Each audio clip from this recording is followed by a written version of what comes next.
right, what's good? What's good, everyone? What's good? All right, welcome to the Gote Gaming Verse. It's your guy, it's Eyes and Summer. Um, gonna give everyone time to come on in and get involved here.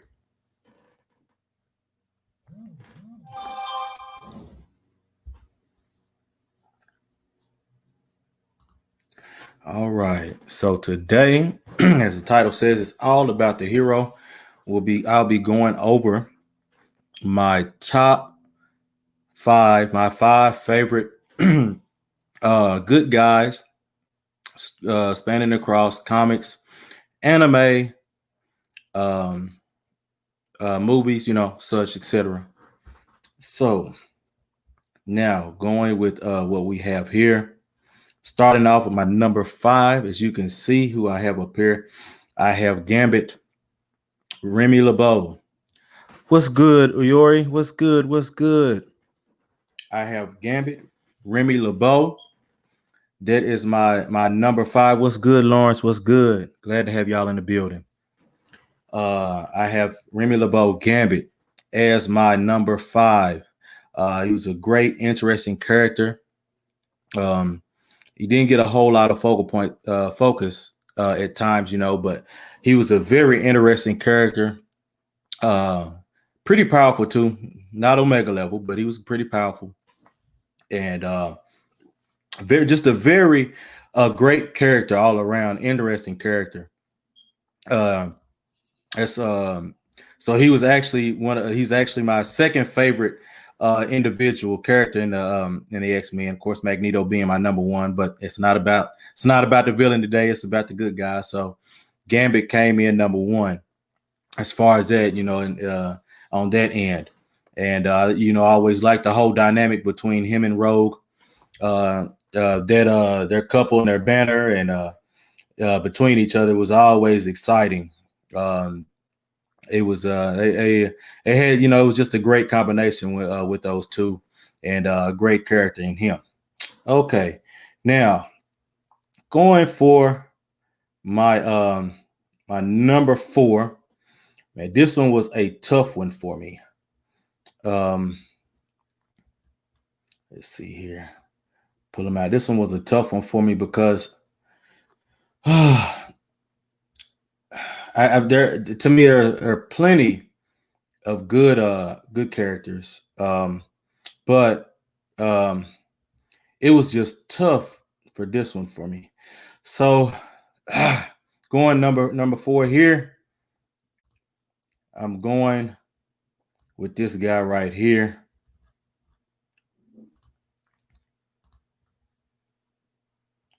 Vegeta. That's it. Vegeta from Dragon Ball Z was another great character. Another favorite of mine. He wasn't a Pookie. He's very serious and got a sometimes an asshole nature about him, but he's a great character. He raised his kids. So he wasn't like Goku who just left the kids off all the time, he just left them there with mom. But no, he's actually involved in his kids' life and their growth and their maturity up until, of course, with the Future Trunks timeline where he died, but he was there up until his death. Another great character, another great Saiyan who he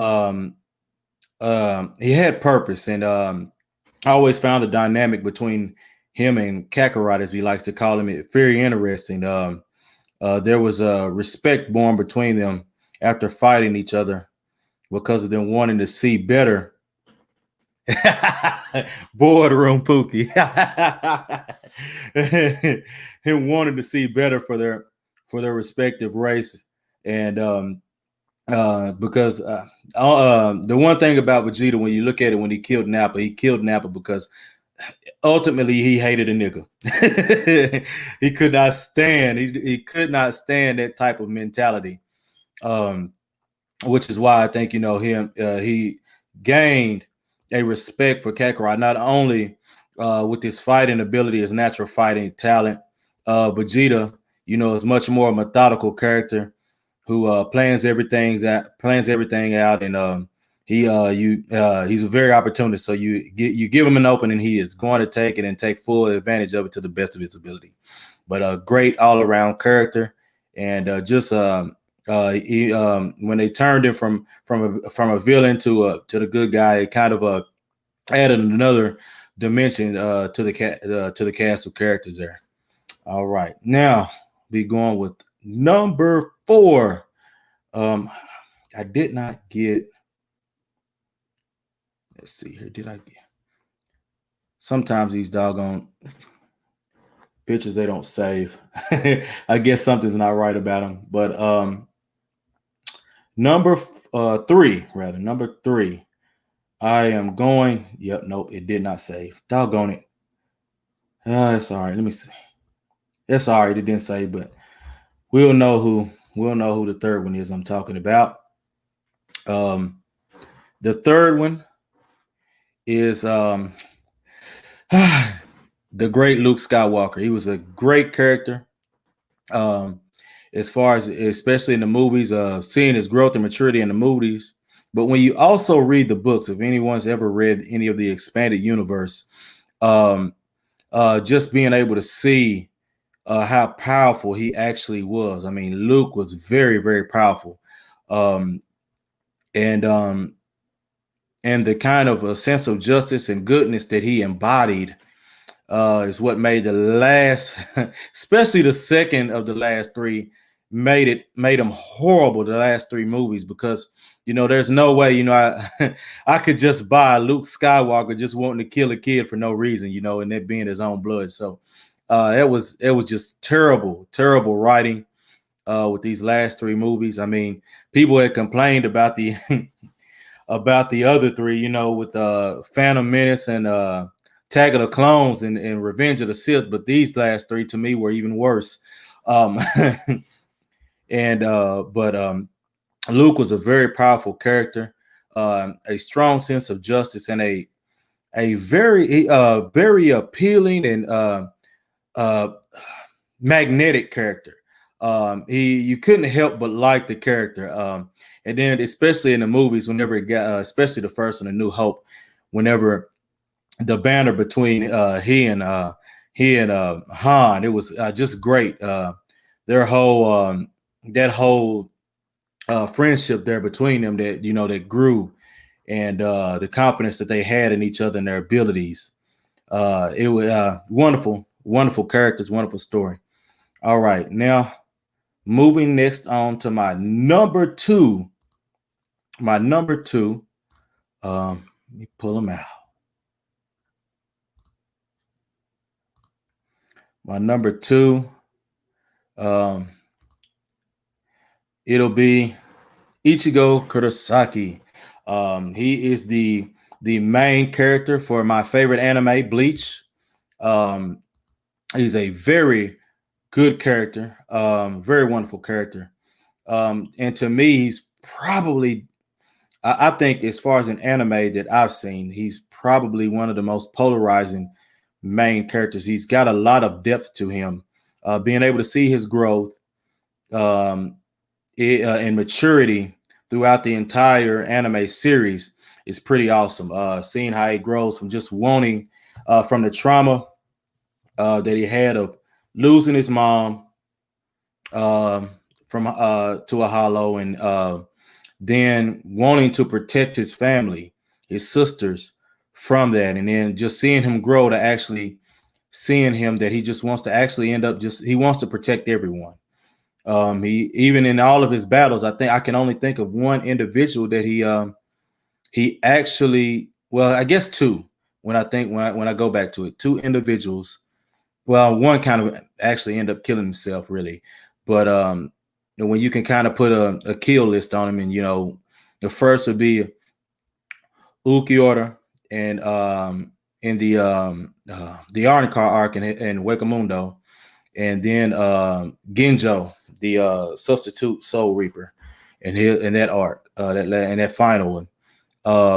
Those are the only 2. You could kind of add a body count with him, but he's still, even still, he never wanted to push it that far as far as having to actually kill anyone. It ended up happening as just no resort. And even still, with Ukiora, it happened because of the simple fact, when he actually his human and soul reaper self died and his hollow form took over, and White killed ended up killing Ukiora. But he's very noble, just willingness to want to protect everyone, and you just seeing how when he gains his powers and then loses them, and that whole the first and third seasons, him going to want to go save Rukia because of the simple fact, with her giving him these powers, it gave him purpose, and so you could tell how much that relationship with Rukia meant to him, that he would go to no ends to save a friend of you, and just to see how he changed the Soul Society, um, just their how he changed the way they did things, how he changed the way they viewed things because of his nature. It's very very inspiring and very telling story. Great character. Next, my last one, the number one. I saved the best for last. I think it's a character from Bleach again. My favorite though. My favorite. As far as from the Soul Reapers. Yeah. Okay. It won't let me do it. Oh, that's all right. Here we go. My favorite, Byakuya Kuchiki. Captain Kuchiki, a great character. Very the battle with him and Ichigo. Well, him coming to get his adoptive married his sister-in-law was amazing. Just seeing the whole aspect of the relationship between him and Ichigo is it's interesting. Very nice to see how the respect and how Ichigo kind of changed Byakuya in a way that Rukia became a part. That when you see later episodes, you see that she's a part of his pride. She's a part of his purpose. Protecting her, helping her to grow in that relationship. That fight, that pivotal battle with him and Ichigo, drawing them closer together as brother and sister. I think it was wonderful to be able to see that happen. Just a great all around uh, relationship. I guess a great struggle, a fight between him and Ichigo. It was awesome, pretty really good, and I think that he. Oh yeah, don't forget to hit that like button. Coming in here, I forgot to have my banner going. Yeah, there we go. Um, but I think it was great just to see that match, that change, and what he wanted to become as well. And then you can kind of see it there in the Substitute Soul Reaper arc whenever it comes to whenever he speaks of Ichigo and the enemies that Ichigo made, and in the in that arc, and with execution, and it was awesome to see that, and see how he grew, and to see how he spoke on that relationship, and the fact that when he said that anyone that is an enemy of him is simply an enemy of mine, because he understood what Ichigo represented, and through fighting him, and it gained a level of respect that that that couldn't, it's hard to explain, but you could see throughout the series. So what I'm going to do here, I'm going to open up the panel for a little bit. We got a little bit of time before I before I open up my next stream on my other channel. So I'm going to post a link in here. So anyone, y'all can come up, and we could talk about it. We could talk about you could come up and tell me your who your top five and favorites are, favorite good guys are, and in your entertainment. Yeah, put it up down there. Um, but those are my favorite. Those are my top five. Um, I think they're very great characters. And they had villains and different struggles to grow, to make them grow and make them credible good guys. Because as I said, in my last stream, hero is only good as his best villain, and that is the case. A sorry villain does not make a good hero, nor does it make for a good story or series. But I'll leave this open here for a moment. All right. Hello, Brother Morris. How you doing? Can you hear me? Yeah, can you hear me? Yep, got you again. We can hear you. We can hear you. Good to have you on here, brother. Oh, what's good? What's good? Nothing much. Just went over my favorite five, my top five of uh good guys in all of anime, comics, and everything. So those were it. Uh, well, And you know what? I had a hard decision because I, st- I hate it came down to it. Um, I wanted to put Batman up there, but Luke just Luke just ended up pulling me in. well, based on the characteristics and the format that you stated, Luke was the better choice than Bruce. Yeah, yeah, yeah, There was no question to that. yeah, There was no yeah, question to that. I mean, as far as it goes for full on representation and and just the emotional aspect of it, they're yeah. both hero. They're both heroes in their own right. Right. But Bruce is more a protector, while Luke comes more across as a redeemer. Gotcha. Yeah, Um, yeah, yeah, you, yeah. you I know, see you what you're know what I saying. mean? Yeah, Because yeah, but because yeah, Batman is almost kind of because of his borderline of how he has to do things. It's almost like he's an anti-hero. He's not a bad guy, but he's not exactly almost a hero. But I guess with the environment. But Luke, he embodies everything that's good as far as the character. So exactly, and he also provides inspiration. And it, yes, he does. and if you had to compare Luke to a superhero, that wouldn't be Batman. That would be Superman. Right, right, exactly. Yeah, I agree. I agree. Um, which is why between it, with it's debating how to place with Ichigo, and I think I had to think about it very very hard there because his character is very young in age. Kind of, he's a little bit. I think when he started, he's a little bit younger than Luke, but seeing the growth of his maturity, I think too was great, and then being able to see even in that growth and that maturity, and him still being young, the boldness and the respect that he commanded.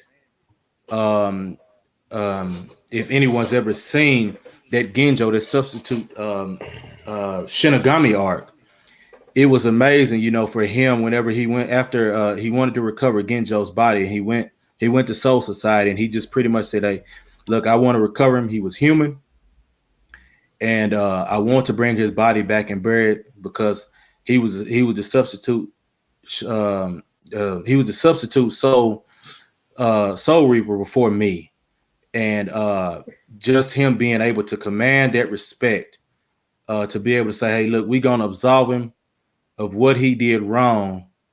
And I think in understanding him, Ichigo being mature enough to give them the understanding to reflect it, we also had done things wrong in the past and how we handled them. That was why he made my number two. Yeah. Excuse me. I'm sorry. Oh, you No, good? You good? I get that. I get that because that's something I'm never going to be able Right, to respond to because I don't right. I don't Yeah, I don't I don't know animation like that. right. Yeah, I understand. Um, but I do get the archetype. Right, right, And it's a solid choice to me. right, right, right. And I went with Byakuya because of the simple fact he is my favorite as far as the good guys, and also he has I think the other thing is the similarities we have, and he's a stickler for rules, and he hates chaos. He believes in order.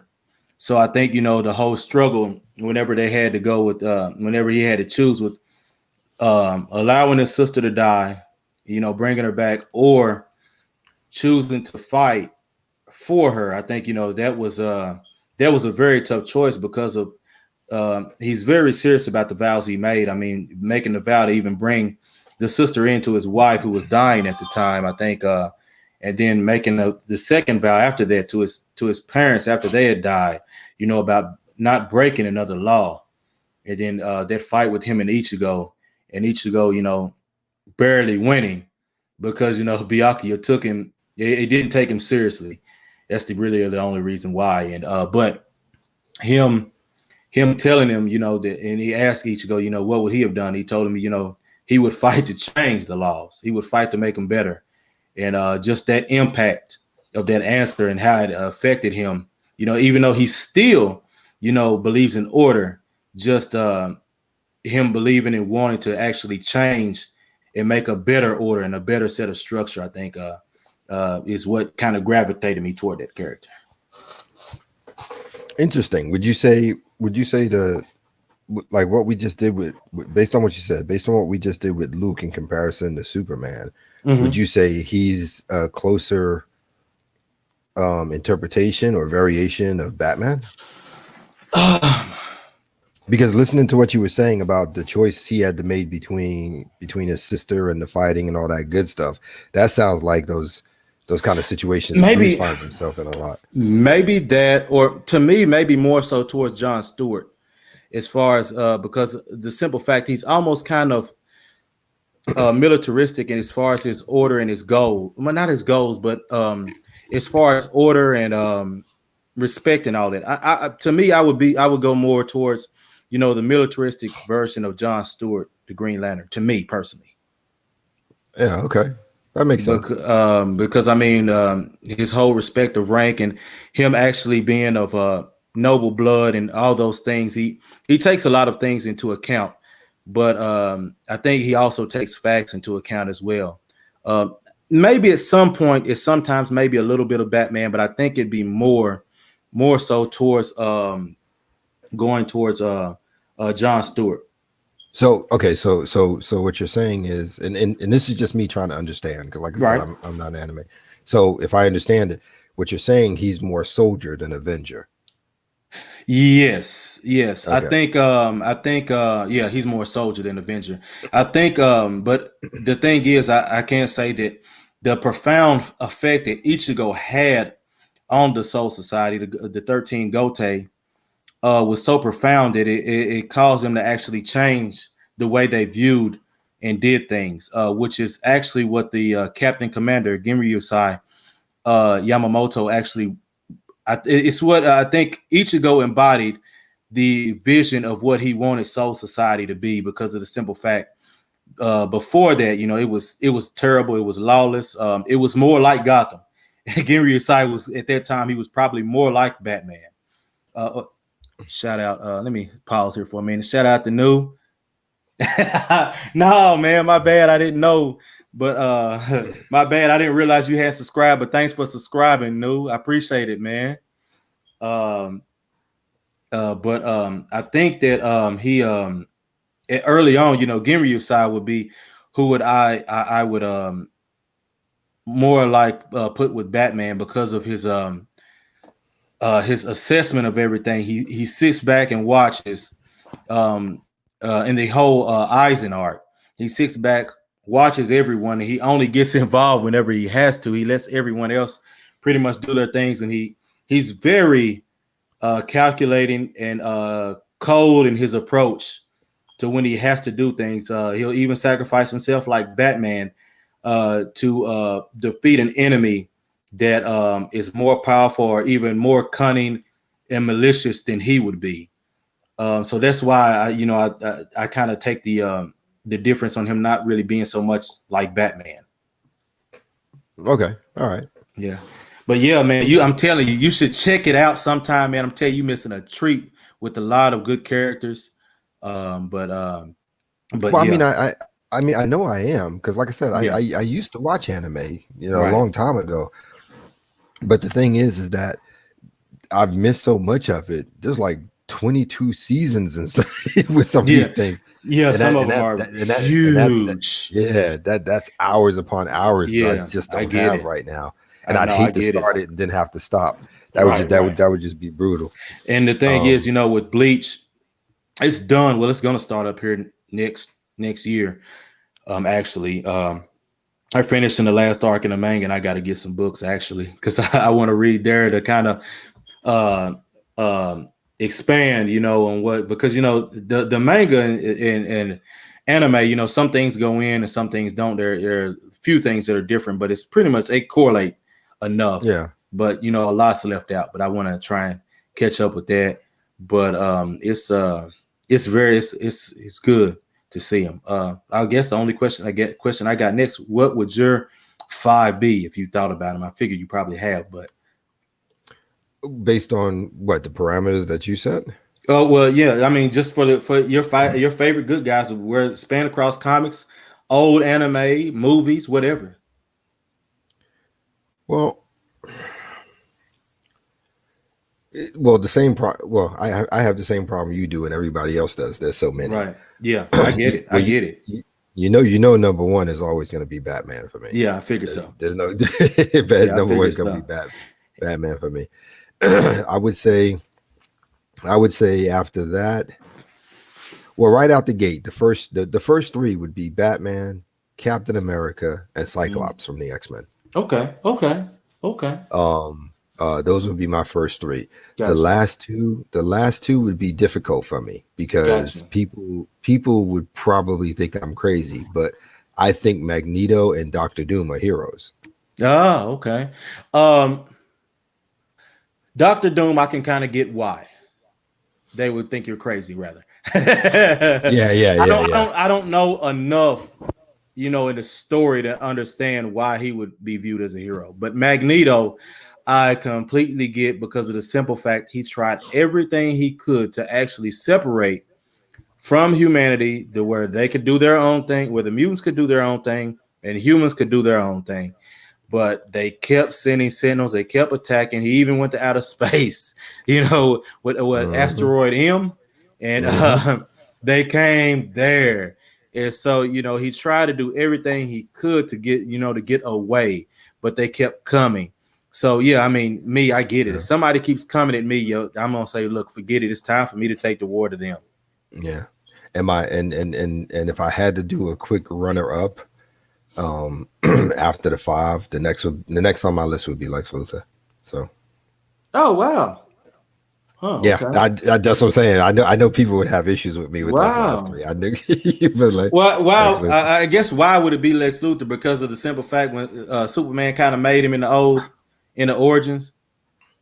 No, no, no. Actually, the thing about Lex Luthor is that in a way he's like Thanos. He's not necessarily wrong. His execution might suck, but Got you. his concept and his theories are not wrong.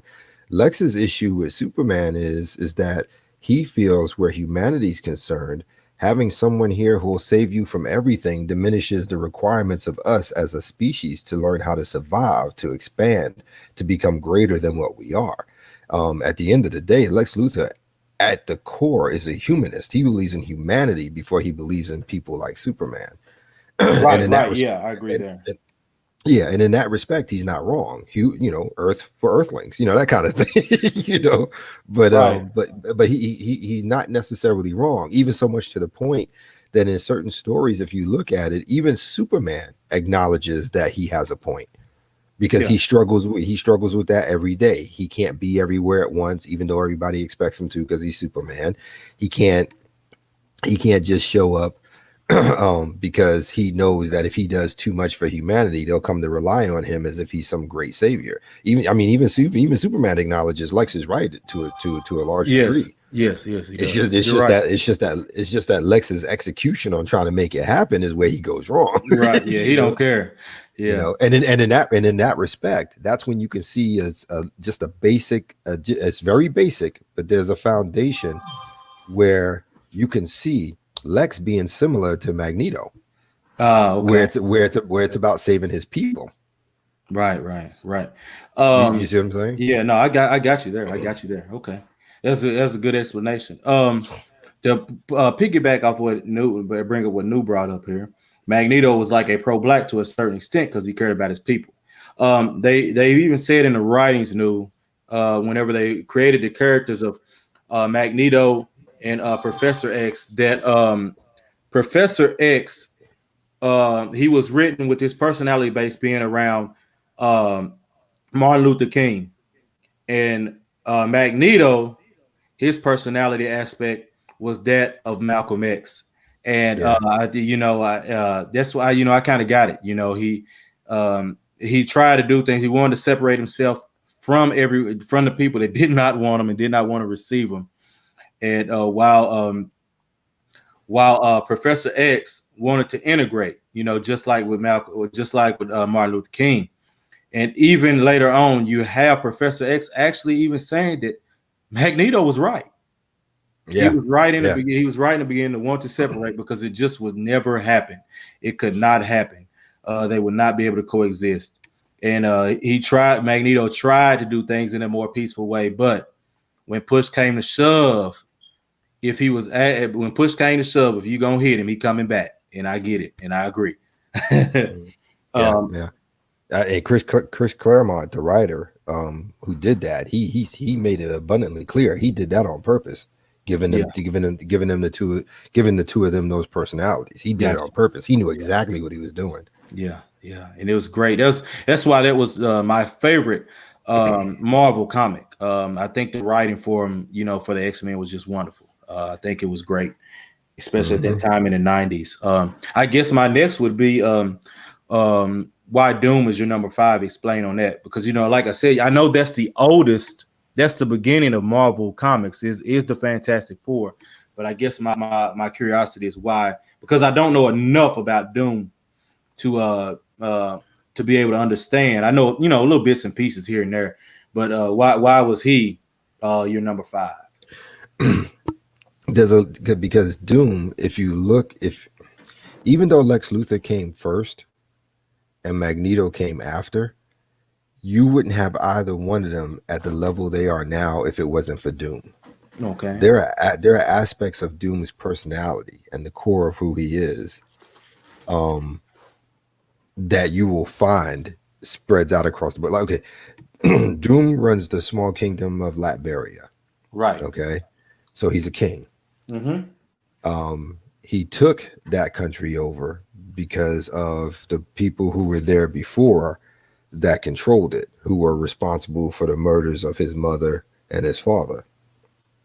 So, in a sense, he's the underdog who came up and found a way through his intelligence, his grit, and his elbow sweat and his elbow grease and sweat and all that good stuff to become the man he is. Okay. Makes sense. You see what Makes I'm sense. saying? Yeah. And in addition to that, he's a benevolent king. That's the interesting part. Oh wow. Regardless of everything else he does to the world and the Fantastic Four and everything else, you will look at any hero who's ever fought him who will say point blank, that's why they've never invaded Latveria and removed him, because the people want him.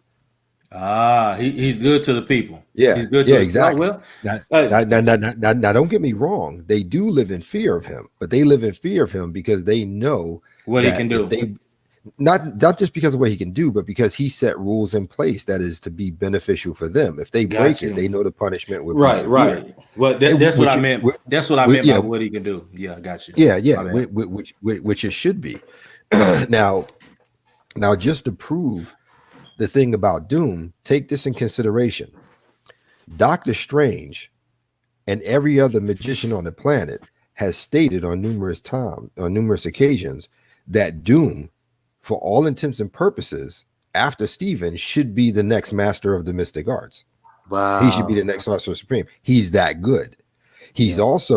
He's also side by side with Reed Richards, who's supposed to be the smartest person in the Marvel Yes, yes, universe. yeah, yeah, And even Reed Richards has stated that if it wasn't for his obsession over the Fantastic Four, Doom would exceed him. yeah, yeah. I get that. I Okay. get that. In addition to that, Reed Richards and Sue Richards, Mr. Fantastic Invisible Woman, have two children. One's a boy, Franklin, and one's a girl, Valeria. Mm. Doom is Valeria's godfather. Wow. And the girl is so intelligent that Doom concedes to her when he's looking for counsel. You see what I'm saying? Wow. In addition to that, her name Valeria, Doom is the one who helped save her because Sue was having a difficult time with the pregnancy, and when he helped save the baby, he said, "I only ask one thing: name her after a woman I once loved," and that's how she got her name. Okay. Huh. Okay. Doom, you can say what you want about Magneto, Thanos, and the rest of them, but when people say Doctor Doom's coming, every hero stands up straighter. For real, Yeah. for real. Yeah. Because the game is on. You know what I'm Yeah. saying? I knew he was powerful, and I knew he was intelligent as well. You're His talking about you're talking about a dude who theoretically and practically stole the Silver Surfer's power not once but three times. Yeah, yeah, that's right. Didn't I can't remember. Didn't he get the Infinity Gauntlet one time? No, but no, but he did steal the Beyonder's power. That's what it was. That's what he got the Beyonder's power, and he I think he ended up wiping out a lot, and it took He the did it other Doom twice. from a different time to be like, hey, look, man, it ain't worth it, being the king with no people to rule over. He did, yeah, he did it twice. The first time was in That's what it was. the first Secret Wars in the 80s, and he stole the Beyonder's power. Now the Beyonder's power is omnipotent. Yes. You're talking about a character whose power is universal, Right, literally an right. entire universe. Yes, yes. Doom stole it. Okay. And that was the first time. In the last Secret Wars, which was about 4 years ago, maybe 4 or 5 years Okay. ago, something like that, 2014, 2015. He stole the Beyonder's power, and he stole all the other Beyonders like that Beyonder's power. He Damn. wiped he wiped away all of existence, created a new existence, which was held together by his sheer force of will. It took the Molecule Man, Reed Richards, Black Panther, Thanos, and the Black Circle to stop him. Damn. That says a lot. Doom is no joke, man.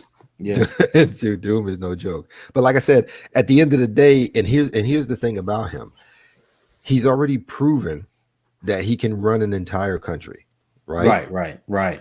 And the thing about Doom is his arrogance, because his Yeah. theory is that if he can run that country, he can run the world. Yes, yes. No, But no. the pro Not just the and world, the universe. exactly. And here's the funny part. For all intents and purposes, he could, but his problem is that he's not coming at it from the right perspective. He's only coming at it from the perspective not because he would be a good ruler, but he's coming at it from a perspective of he needs to show up Reed Richards, Yeah, yeah, yeah, yeah. His because that obsessive his obsessiveness with beating Reed Richards gets in the way. exactly, and that's why he loses every time, because at Yeah. the end of the day he really doesn't want it. He just wants to do it to show up Reed Yeah, he Richards. just That's wants it. to, yeah. He just wants to rub it in his face. Gotcha. Hmm. Gotcha. Yep. Oh man. Wow. But yeah, but that's Doom. That's Doom. Mm. Yeah. I knew, yeah, he was a triple O. That's right. Beyonder was a triple O. He's very powerful.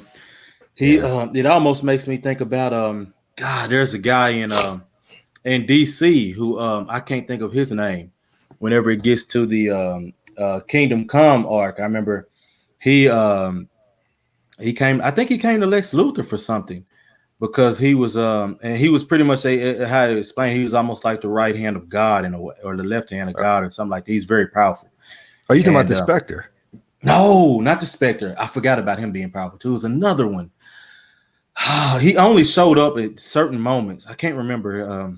Gosh, I can't remember now, but it happens like it. What's that new? What's that about being an electrician? Since 2012 as an electrician, 12 as a lineman. Okay. I think that was supposed to be somewhere else. Yeah, yeah, I guess so. But Yeah, oh he well. might be doing he might be jumping back and forth. I think that Yeah, might he have been might meant for be. somewhere else. But yeah. But I'm sorry. What were you saying? But anyway, so forget all that. But yeah, the Beyonder was yeah, he was he was very powerful. Yeah, correct. No. I was trying to think of who you were talking about Man, in I in can't the show. remember. Are you talking about Gog? Magog? I don't think it was him. Who was the guy that he's usually depicted? Maybe it was Marvel, but he's usually when he's depicted, it'll have like it looks like universes or galaxies in his outfit. I think Oh he's only man. made an appearance twice, maybe three times. But it's usually something big when it goes on. Maybe it is Marvel. Maybe I'm thinking. Maybe I am conflating with somewhere in Marvel. But I thought Uh it was. I because thought it that was sounds DC. it sounds like Eternity. That's he's from Marvel. Maybe that's who I'm thinking. Maybe I am mixed up. Man, you know, a lot of these stories and characters they run together in my head. I just can't Yeah, I remember. I know. have to look at that Kingdom Come again. It's been so long since I read it. But but yeah. But no, yeah, he's but anyways, yeah. But yeah, the Spectre he's very powerful too. He did kind of get beefed up there. I think he got beefed up there, especially around the time of what Crisis Crisis on Infinite Earths, wasn't it? Wait, say that again? Did he get beefed up around before the Crisis on Infinite Earths? Who? Spectre. No, Spectre was always powerful. Okay, okay, Spectre is the wrath and vengeance of God. Yeah, okay, yeah. I can't okay, remember. It's one of the angels. I can't remember if it was Uriel or what, but he represents the wrath and vengeance of God. okay. Cool, So Spectre cool, was powerful since day one. cool. I got you. I got you. Yeah. The only problem is you got to have a human host he's attached to. So Right. Okay, got you. Yeah. All right. Well, so that, like I said, my top five, two of them are villains. If you push me for the next one, it's three villains. But no. I it's funny because it's kind of like that episode of Big Bang Theory when they were talking about Sheldon. You know what I'm saying? He's one Yeah. bad day away from being a super villain kind of thing. Yeah. So I don't Yeah. know. Yeah. It's pretty funny, but yeah, I've always liked Magneto, but I know that he's classified as a villain. But he wasn't really bad to me. He just he tried everything he could to not have to deal with humanity, but they kept coming for him. So hey, yeah, do it, tear him up. And yeah, and how can you get mad? It would be the same reaction anybody else would Right. have. Exactly. And you know what? Speaking of it, I think Michael Fassbender's portrayal of him in those movies, I thought it was really great, really good. Not to no knock against Ian McKellen. Um, his portrayal was good too, but I don't know. I think whenever they just kind of made a much needed change and revamp Michael Fassbender's portrayal of him, like, especially when it kind of you got to delve deeper into the character a little bit more to me than you did in those with Patrick Stewart and McKellen. I think it was very interesting in his seeing him change and seeing what he gone through, different things. I think Fassbender played him wonderfully, and it was written wonderfully too in those movies. Well, I think they did Fassbender a disservice. Oh, you do? Oh yeah, they could because he should have had more screen time. He should have had more Okay. I dialogue. got you there. I got you there. Because I agree with you 100%. He nailed that. He nailed that. That's the Magneto I wanted to see. Yeah. I still want more, but Michael, yeah, he played that well. I think they should have spent more time when they did the relaunch focusing on him and Xavier Yeah. as individuals to be able to get to the point where you have an understanding of why the X-Men had to exist. Yeah. But I, You know, yeah, I agree because they did spend too much time on Mystique, on Jennifer Lawrence's character to me. yeah. That made no sense, and that was the problem with the X-Men movies because the first group, it all became about Wolverine.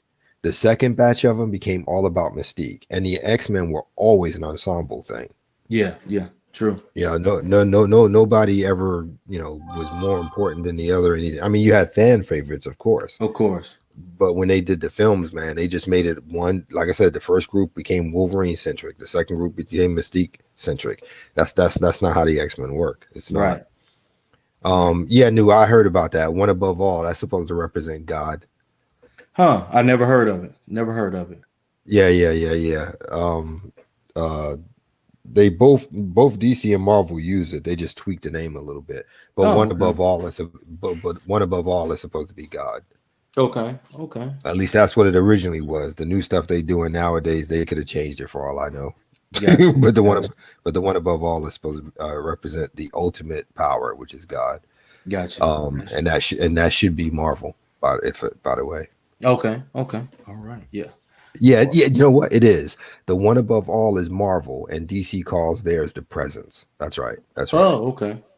Yeah. Okay. But both of them are supposed to represent the Judaic God himself. Oh, okay. Wow. Okay. Did not know that. Wow. Well, all right. I guess I'm getting ready to close down here. Got about another 30 minutes before I open up my live stream on the Oaken, and we'll go Yep. from there. And but this has been fun. It's been great. You got any closing thoughts here, Lawrence, before we go? Read comics; they'll do you good. Yeah, yeah. Especially read the ones from the '90s and earlier. Yeah, Yeah, before feminism definitely, hit it. exactly. Definitely the '80s and '90s, man. You'll have some fun. Yeah, You really, really will. yeah. And I say, find some good anime content to get into as well. I mean, it's what it's supposed to be all about, finding good male entertainment and everything. So, but that's it. I appreciate y'all for coming in. Don't forget to like, share, and subscribe to the Gote Gaming Verse. Hit the like button on the way out. Um, that's all I got for you guys. Later. Yeah, later.